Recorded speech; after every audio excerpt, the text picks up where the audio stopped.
Hey, what's up, everybody? Welcome back to Cooper Stuff. This is a pretty cool episode. I don't usually get to interview fellow musicians, and so I've got a kind of a new acquaintance who I've just met. So thrilled to have him on the show. And let's see. So he was the drummer for Hootie and The Blowfish, one of the biggest selling bands in American history. So we're going to talk about that. Also, he has a new book out, an EP. This guy is busy. And so we're so thrilled to have him on. Everybody say hello to Jim Sonefeld. And Jim, say hello to the peeps. What is happening? And so glad to be here. Gosh, thank goodness for Zoom, right? We hate it and we need it.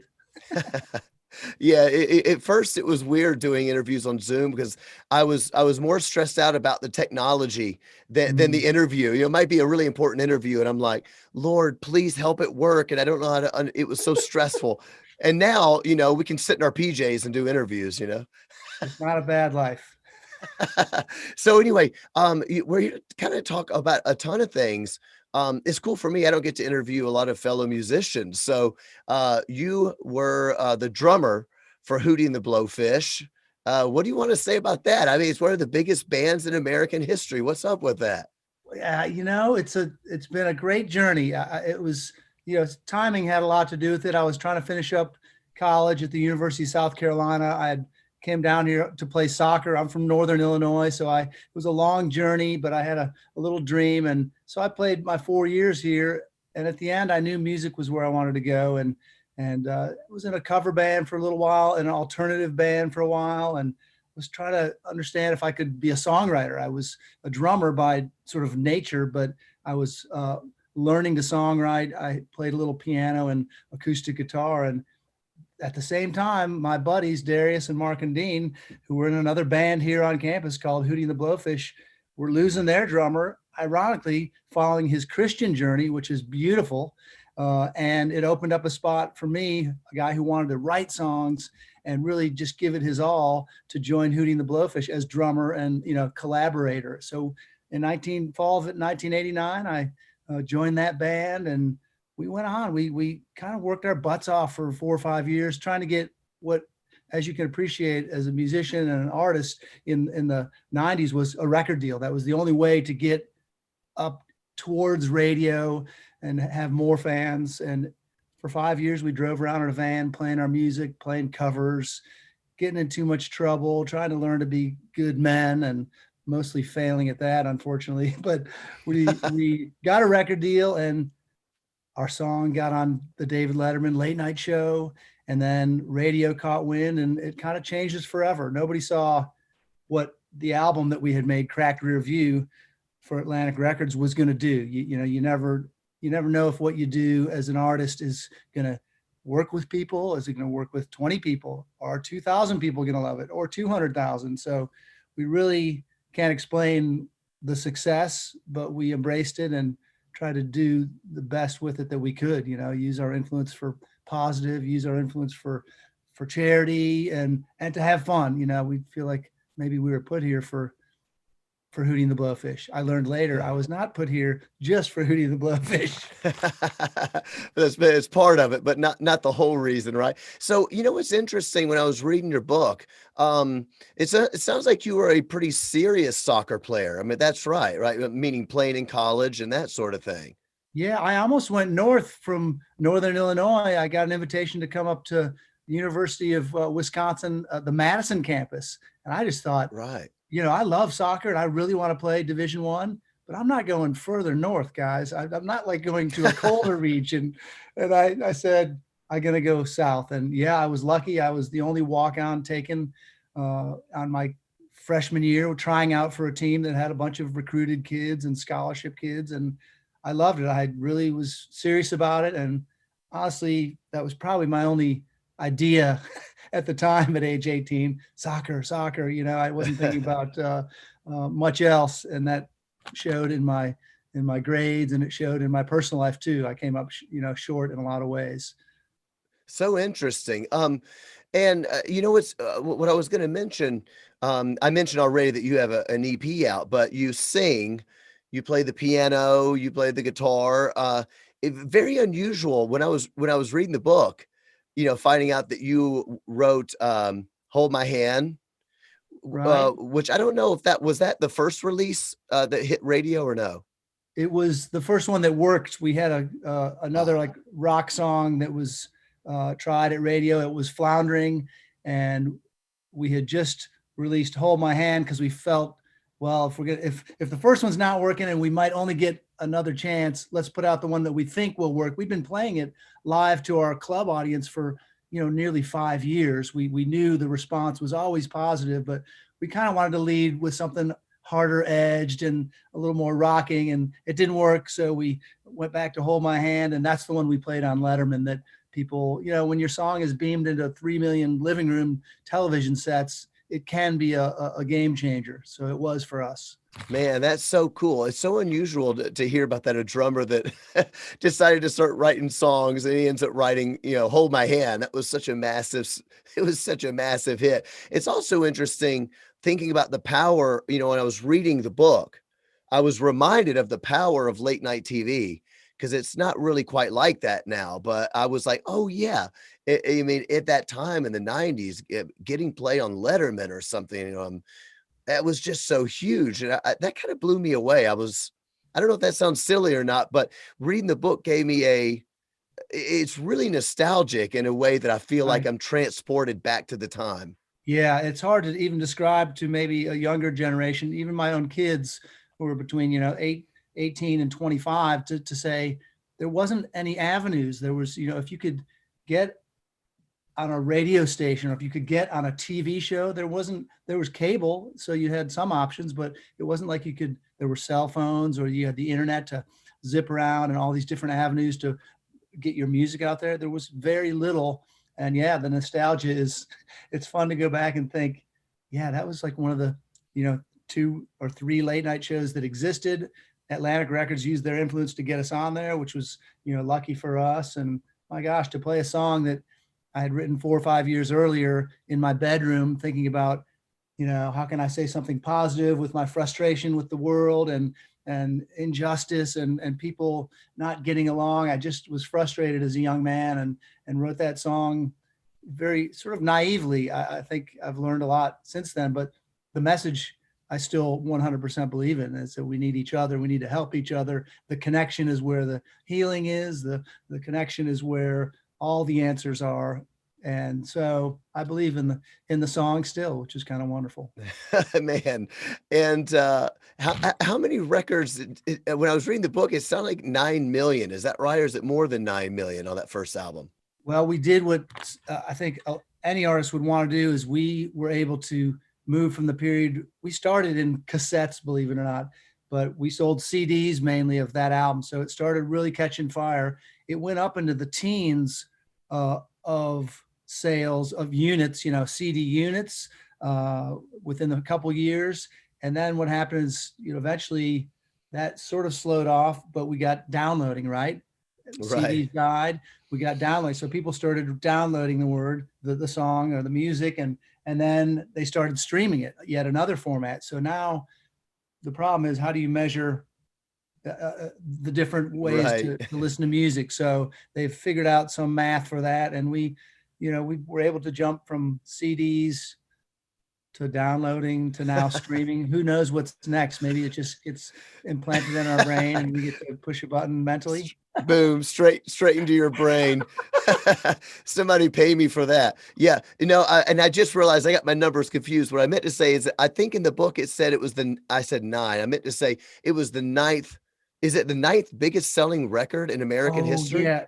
Yeah. So it's got a couple chart numbers. One is that it's for an American debut album. So a band's first release, it's in like the top 10 or 15, I think maybe 9. You might be right That's there. incredible. And then also the other weird one is that it's a studio album. It's not a greatest hits or like a double live album, which was super popular in the 60s and 70s and sold a lot for some big artists. So it's weird. And when I look at that list and I say, wow, the Eagles' greatest hits, top 10, Yep. Billy Joel's greatest hits, Elton John's greatest hits, Cracked Rear View. I'm like, how does our little studio album with, I don't know, a dozen songs that we, wrote ourselves, how does that stay in there next to those albums. It's bizarre, sometimes a pinch me moment.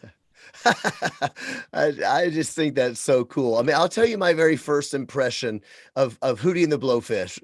First time I heard it, um, is some people that maybe some of our fans that watch Cooper stuff are younger, so you have to put yourself in a time machine. All right, guys, Yeah, you got to go back and you have to think of the '90s. I mean, the '90s was a very dark. I mean, it was a very dark, kind of nihilistic. I always tell people, if you want to know what the '90s are like, you go and you watch films and you listen to music. Art is what tells you what history was most of the time. right. So you look at Fight Club, you look at like these dark films like American Psycho, and you look at Nirvana and Korn, and there was so much darkness. And I remember at the time, Hootie and the Blowfish would come on, and you're like, oh, not Right. everything's terrible in the world. It had this very strange positivity to it. I remember saying to my A&R guy, we're on Atlantic Records too, so we're kind of Right. label mates in a way. But at the time we were on Lava. You remember how Lava was underneath? Yeah. Yeah, so we were signed to Lava, and I remember saying to my A&R guy, I was like, "This Hootie and the Blowfish band, their songs are amazing." And he said, the magic of Hootie is not just that they're great songs, that it's the only positive thing you're going to hear on radio. It instantly turns the page. So, in reading the book, it kind of sounded like that was always something that you wanted to do in your life, with your music. That accurate? Yeah, and I think the main thought is that it was authentic for us. And I listened to tons of the darker metal and grunge stuff that had come from the '80s and was very popular on radio in the '90s, the Pearl Jams of the world and all that stuff. Yeah, it was definitely angsty and darker. I loved that. At the time of my life, I really was searching for that. I had listened to older stuff from my youth, the AC/DCs, the Ozzies, the Black Sabbath. All that stuff was important to my sort of musical development anyway. And by the time the '90s roll around, we make the music that the four of us feel is authentic. It's sort of acoustic, but it's electric. We want it to be upbeat. We're young, but we're not looking at the radio airwaves to say we want to be that. We're a little lucky that we said let's just be ourselves. And so Darius has a big, thick, heartfelt voice. I tend to write the more ballady and harmony laden stuff, and so do my other bandmates Mark and Dean. And so we put it together, and it becomes this thing that is absolutely against the grain. And maybe that's why it worked, is that there are trends in radio, and they last for a few years, and then somebody comes along and does something different or unique or against the grain, and that sort of rises up for a while. And you guys too, being a harder edge band, you've seen the trends come and go, where things are super heavy for a little while, then a new instrument is devised, a synthesizer, a sound effect, a drum machine. It may change the flow of all music. And so it's kind of an interesting thing. And if you're lucky, you ride the wave when it hits you. Sometimes the wave just doesn't come, or you're stuck in between them. Honestly, it's like I've seen some great bands that never got a chance to get signed. I've seen great bands get signed to smaller labels and flourish. I've seen bands get signed to their label deal, and they think this is going to be it, man. We're off, and they have like one flop, and the label dumps them, and it's over. It's a brutal business, right? That's true, man. You put that you put all your hopes in that thing. We're on the way, and then the label, they spend all that money. They're like, it didn't work. We're gonna move on. Right. It I it mean, you've been making music a long time. How do you stay optimistic and not get jaded? Because the business is big. It's dark, and it's a capitalist sort of heavy, dollar based movement. How do you stay positive musically as your journey goes forward as a guy who's been around a long time successfully? Oh, well, I think you said something kinda that I totally agree with, that I would probably say myself. I think that authenticity, I think that Yeah. that's you kinda make your you're making your art. I got something I wanna say. I hope that other people resonate with it, but this is who I am, and you kinda stick to it. Sometimes it works, sometimes it doesn't. Sometimes as you said, you release that first song you think is gonna be the big one, and nobody likes it, and then you release the other one and you go, well, that's kind of weird, you know. But that authenticity is really important. And you know, as we're talking about the book, by the way, the name of the book is Swimming with the Blowfish, in case people want to know what it's called.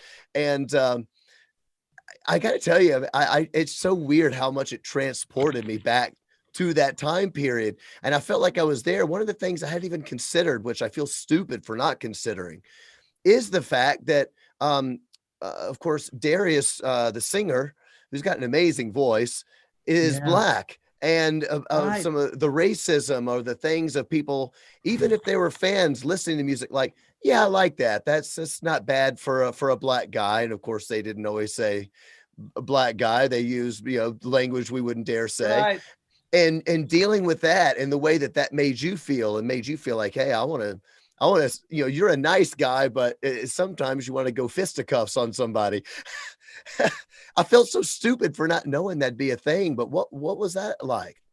Well, again, I was sort of raised in an area that was probably a little white bread, if that's even a word, where it felt like I didn't know it at the time. It was a certain community of certain people, and it wasn't super diverse until I actually started playing soccer with a different people within my community that I didn't know really existed. And it was people that were German, Iranian, British, Australian, from different places of all different shades of color. And I thought, what a beautiful sort of thing that is, right? I in my own community, but I never knew that all these people existed until we got around a soccer ball and realized it's the world's sport. You know, it's new here, but so that was my sort of gateway into thinking there's a bigger, more diverse world out there that I would be interested in seeing. And that's probably why I went far away for college. And frankly, it was not until I hopped in a van with Darius Rucker and my bandmates in '89 and started driving around and really spending some time that I could see, wait, there's a different experience that Darius is living that I really am somewhat disturbed by the reactions that he has to see on a day-to-day basis, but also it pulled something out of me that wanted me to learn more, to understand a different experience. It was very educational for me.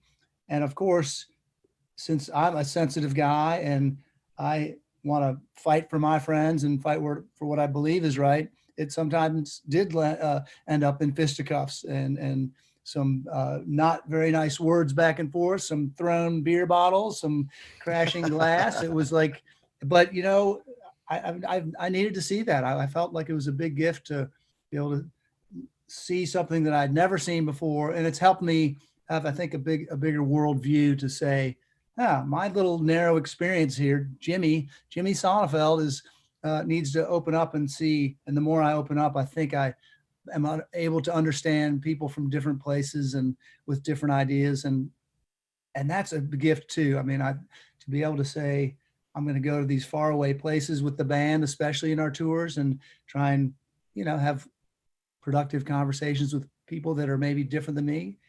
I mean, that just such an education. I loved it.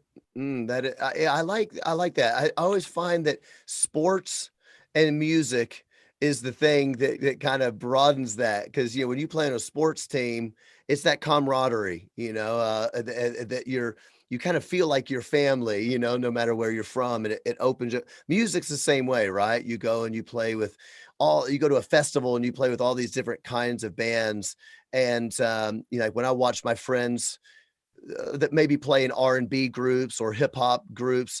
Most of them are from gospel music backgrounds. And when I say gospel, I don't mean white Southern gospel. I mean gospel, like, black churches.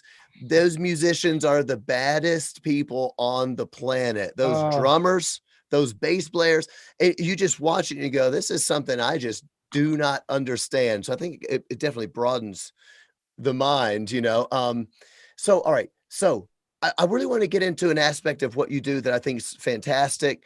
You do a lot with recovery, and helping people through that. So you're very kind of open about that. What I found interesting about your book, unless I'm misunderstanding, a lot of people go on the, they get in a band, they're naive, they go on the road, and all of a sudden they're just like, oh my gosh, they freak out and they start partying all the time. But it sounds like that started a little early in your life. I think around 14 years old. I remember you talking about, experimenting with light drugs or this or the other, but that ramping up in your music career.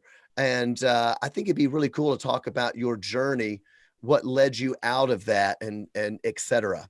Yeah, I did have a little bit of a head start. I started maybe when some kids start. I saw other kids for the first time in my life at this one of the public schools that I had gone to from eighth grade to freshman year, and I thought that looks like a good time. And I was naive then, certainly, and kids were doing things they weren't supposed to, that weren't healthy for them. And I had been told by everybody at my old school, the parents, the police, the priests, you name it, they all had told me. But when I saw it for the first time, there was something in me that I forgot everything I'd been ever told. I wanted to go for it. And maybe that was the sort of ism in sort of alcoholism that is special to an addict, where they see something that they know is probably bad or dangerous and they go for it anyway. And so I did. Yeah, I dabbled throughout high school and college, and getting on the road, playing clubs, of course, served me well because it allowed me to camouflage some of my more exaggerated behavior that was a result of drugs or alcohol. And you can fit in those places. And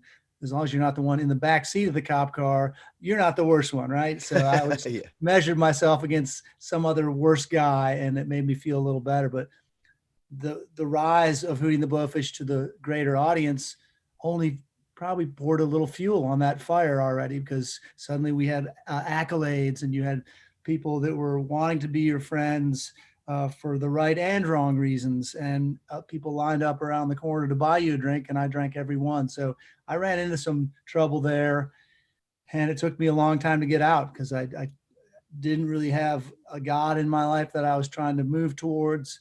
I felt I could do it all on my own. Oh, I've got a problem. Yeah, it's not perfect, but I can work it out. I can figure it out. One of my great flaws was just that self-righteous or self-will, I guess, that said, I can do it. I don't need your help.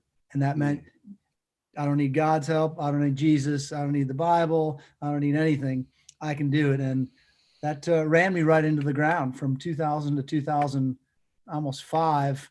I was on the run real hard, and finally, out of desperation more than probably anything, had to turn and ask somebody for help. And I had a buddy who had obviously changed. He had stopped hanging out at the clubs, and I knew something was up with him. And I said, "Where, dude, help me." I just basically said, "I've got the white flag of surrender." And he took me to where they were, practicing a 12-step model, which was a model that was started about almost 90 years ago, that just helped a little formula, a little pragmatic step system where we could move from this really broken, really addicted place into, an admission, a confession, and then using God, having a relationship with a God, and saying, I can't do without you, and then making those amends to say, I'm going to make it right. If I stole money from you, I'm going to pay you back. If I hurt you, I'm going to, apologize. And that system, that model really worked for me. And it led me right back to something I'd, given up a long time ago, which was Christ. And it proved to be a powerful mixture, really saying, my body is not normal. I can't take alcohol like a normal person can. My body responds differently. My mind is wired a little differently. And I have Christ, and I can follow him, and the principles within are nearly identical. It's gentleness, kindness, honesty, self-honesty, and outward honesty.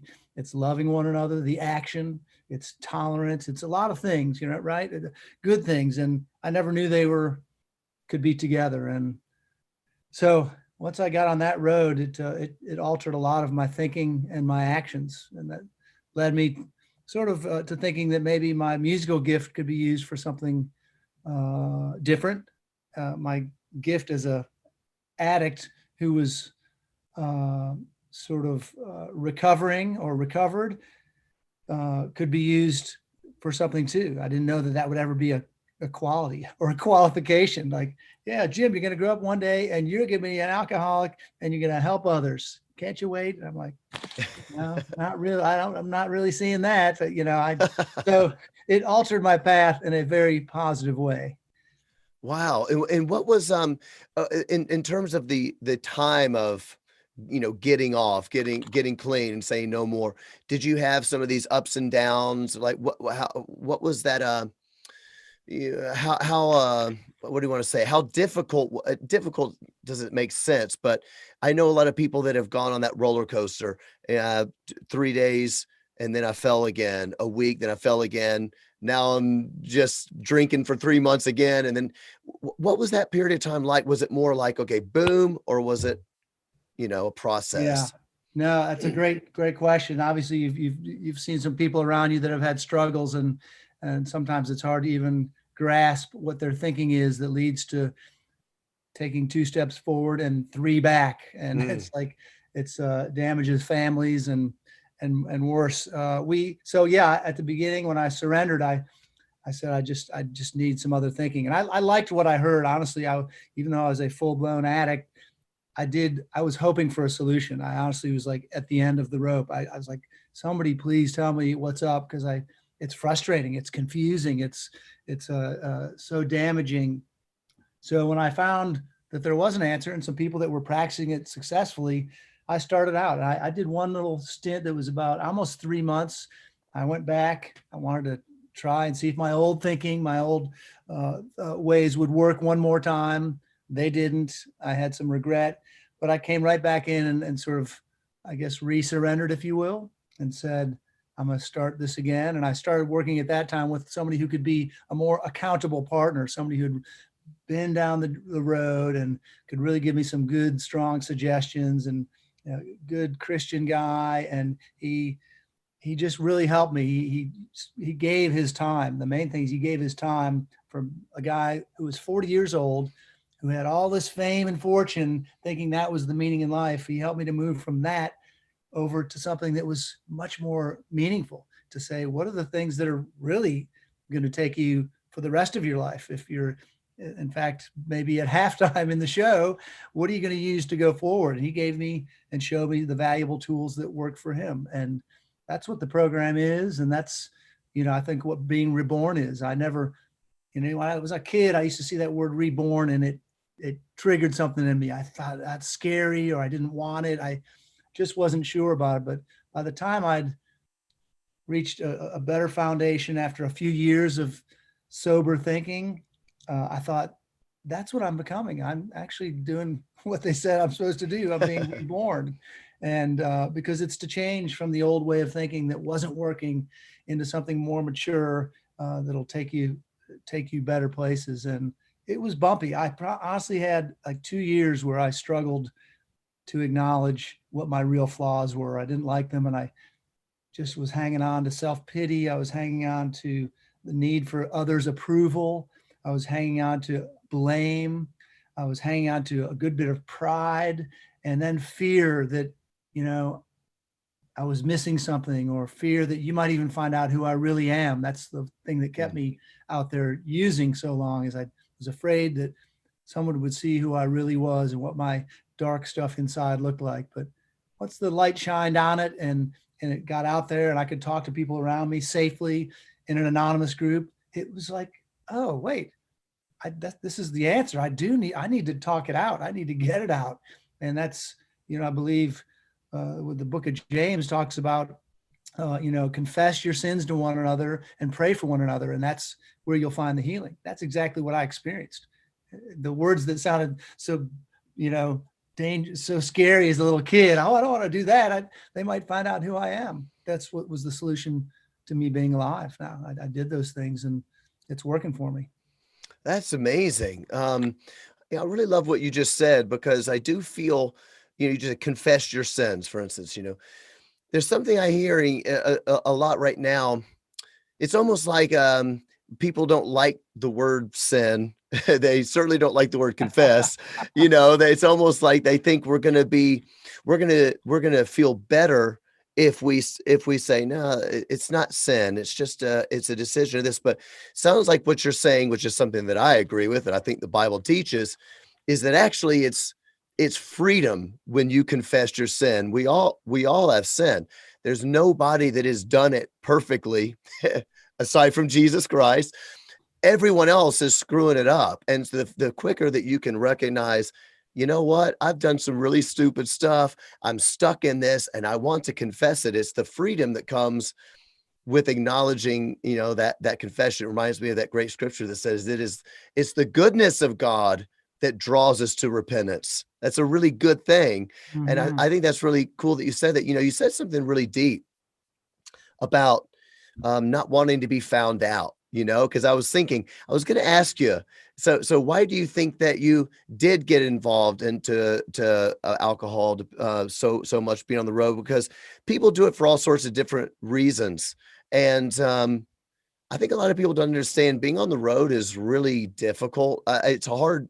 It's a wonderful life. We're blessed to do it, right? But it's hard. I mean, it's hard on your body. You're not sleeping good. Your back hurts. Yeah. You're exhausted, and when you're tired, you make dumb decisions. I mean, the whole thing. But I think that is a really deep thing to say about not. I think we all have this feeling of, man, if people really knew what was underneath, I just don't know if they were still going to love me or accept me. I think that's I don't know.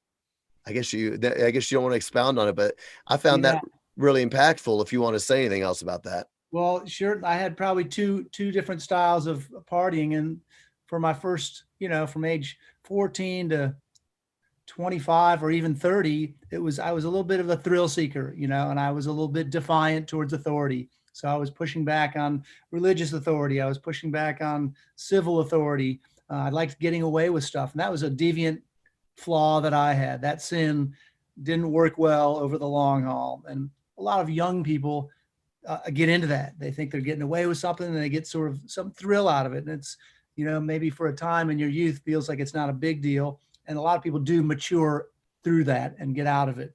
But I was doing it with drugs and alcohol to seek some higher plane that was never really going to arrive. And that worked, you know, up and down through 15 years, but it was really the path for Hootie and the Blowfish coming down the other side of the mountain of fame, which happens in artists' lives, sometimes quickly, sometimes down the road. But I had a hard time emotionally accepting that, oh my gosh, our fan base is shrinking up.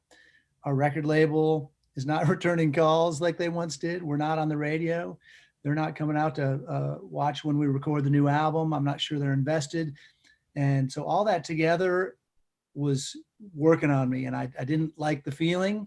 I couldn't really acknowledge it, but it was working on me. And being on the road, yeah, tiresome, and the work is a lot. I thought you were first describing being a parent. You can't sleep, and your your back Yeah. hurts and your brain hurts. But no, being on the road is not that easy. And so yeah, on the way down as I was, trying to figure out what my life's meaning was, because it looked like Hootie was going to be in the rear view mirror, if you will, I struggled.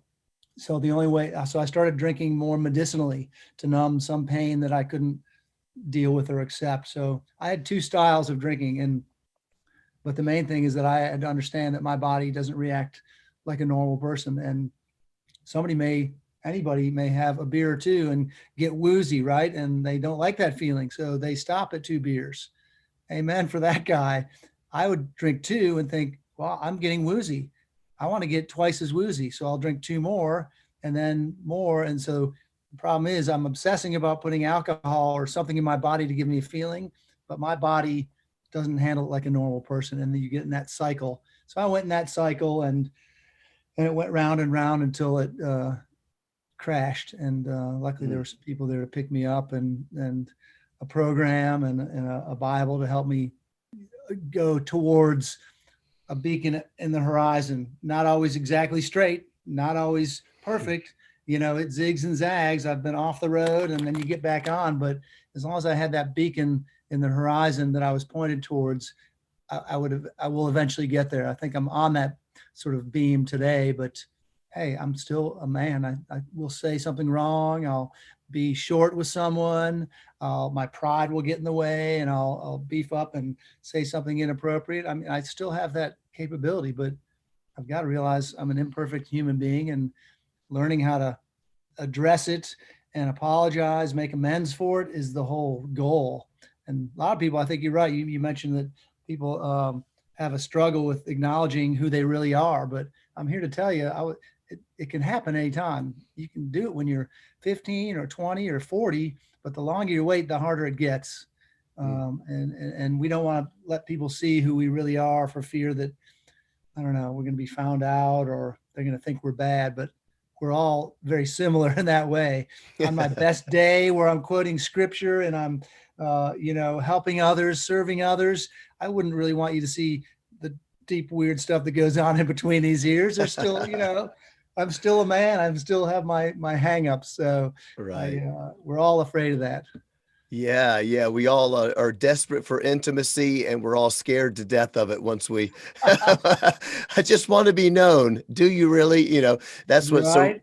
so frightening about a God that knows everything. He knows exactly who you are, better than you knows yourself, but he forgives. He's so full of grace. What a great story. Okay, so from there, so I want to talk about the EP because part of, I think, what sounds like what you're doing is saying, okay, how can I use my gifts now to glorify God, to help people out? Because you do a lot with helping others with recovery.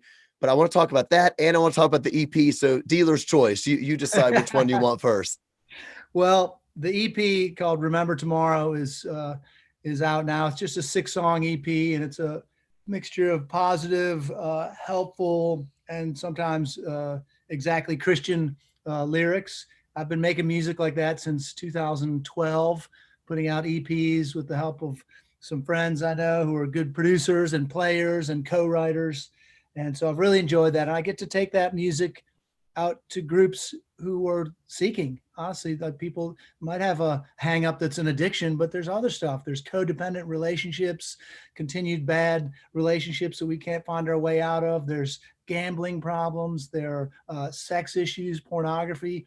And so I go regularly to visit groups called Celebrate Recovery. And it's where you can use the 12-step model to on your any of your hurts or hangups or habits. Maybe you're suffering from a trauma, a life trauma that you've gone through, a death in the family or a loved one, and you just can't get over it and you're tangled up. Celebrate Recovery uses these 12 steps to help work us through and find a solution. We celebrate it through Christ in Celebrate Recovery specifically.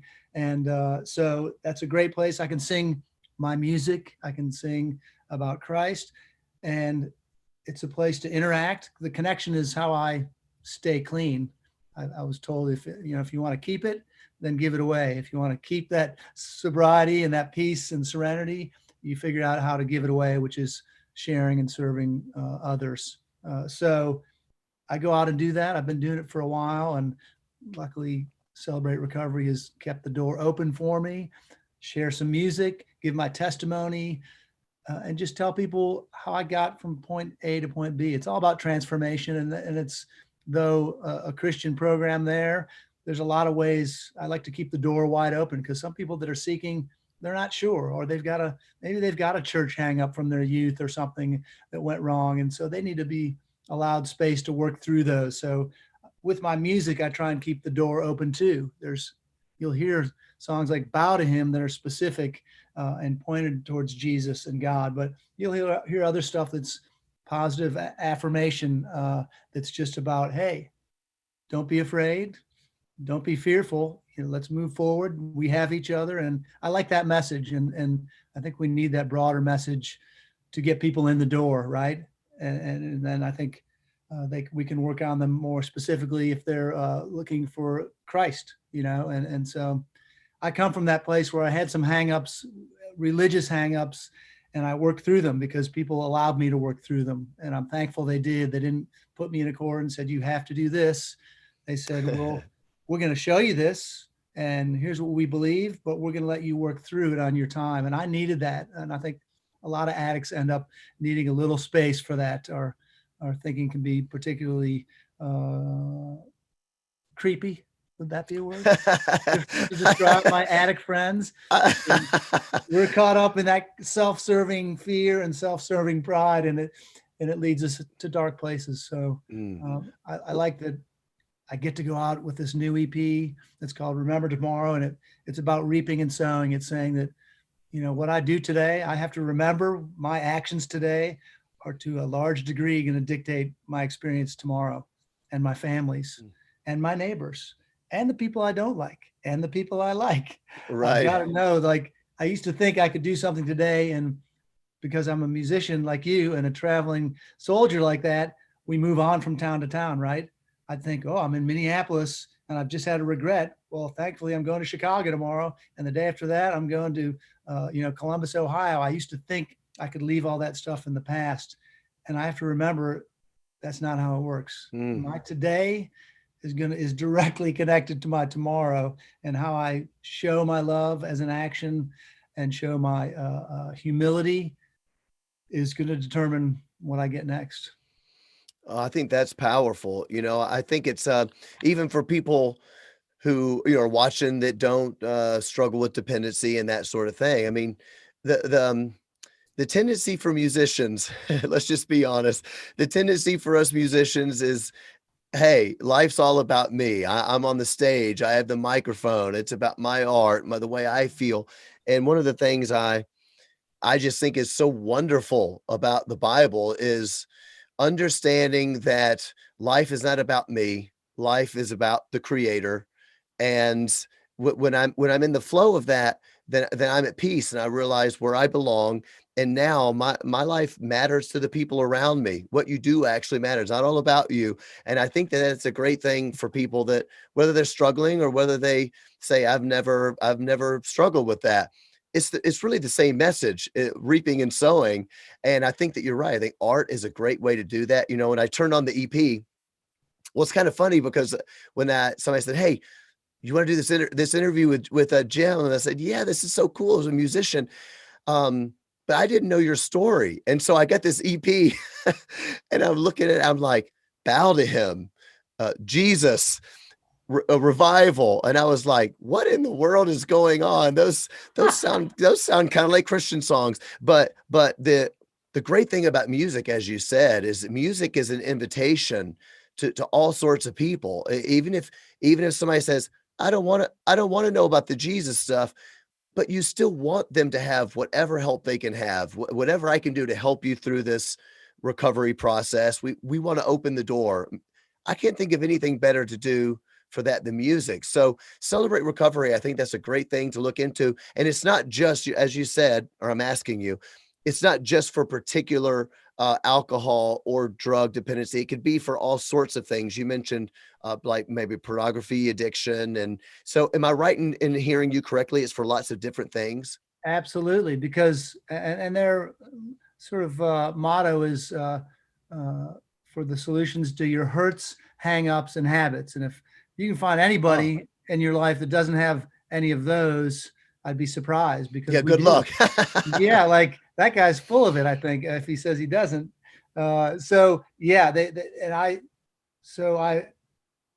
love to see that people with any range of hurts, hangups, or habits can be in a room together, celebrate worship music, and use a solution that works. And Mm. it's just a beautiful place. I'm thankful to be able to continue to visit them and celebrate it. And I will bring my music there and let people see that. I never thought I would be a Christian songwriter, or I was always positive, I think, and in a lot of cases, besides my dark years where the music became a little dark too, but it's still what I was feeling. It was authentic. And now I get to bring this music out. And yeah, there's people that don't like contemporary Christian music. They want to hear something more general. So I think I've got some stuff for them too.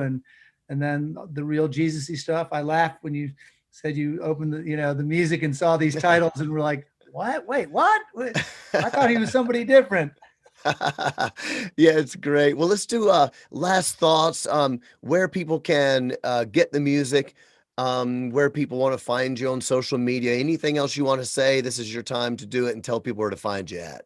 Yeah, I mean, I'm mostly on my Facebook page promoting local appearances.